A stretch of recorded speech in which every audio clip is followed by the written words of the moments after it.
2025 will be remembered as a fundamental turning point in international politics. This year showed the world that global relations are no longer built on values, universal norms, and sustainable institutions, but on the logic of risk management and the balance of power. Today, Press TV reports that this was written by Ramis Yunus, professor of political science at Khazar University, on his Facebook account. According to the professor, conflicts are no longer being resolved. They have become an integral part of the system and are being used as a mechanism of control. Touching upon the Russia-Ukraine war, Ramis Yunus noted that this conflict has ceased to be an existential threat for the West and has instead turned into a structural element of the international system. He stated that although support for Ukraine continues, the rhetoric of victory has given way to concepts such as sustainable balance and managed de-escalation. In the professor's view, the prolonged war constrains Russia, strengthens NATO, and removes the need for direct U.S. military intervention. Commenting on the role of the United States in global politics, Ramis Yunus emphasized that the U.S. has effectively abandoned its role as a moral leader and now acts not as a savior but as an arbitrator. The professor also described U.S.-China relations as the main geopolitical axis of 2025. The sides have abandoned illusions of strategic partnership and moved into a phase of structural competition.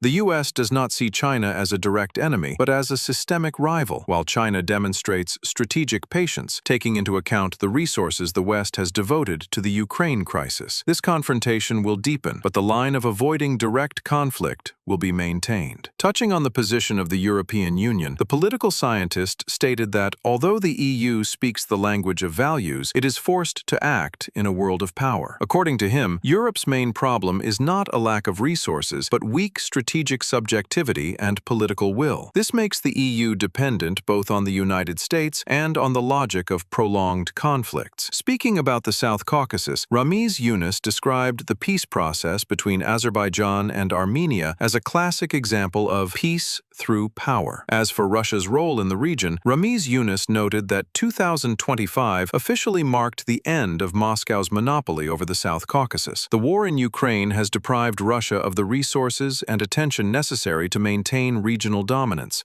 and the region has now turned into a space where several power centers compete. In his forecast for 2026, the professor stated that the coming year will be a year of tests rather than breakthroughs. In his opinion, limited de-escalation in Ukraine is possible without a final peace settlement. The United States will continue its management-oriented approach. Europe will remain caught between values and fears, and the South Caucasus will face serious challenges not so much in signing peace as in implementing it.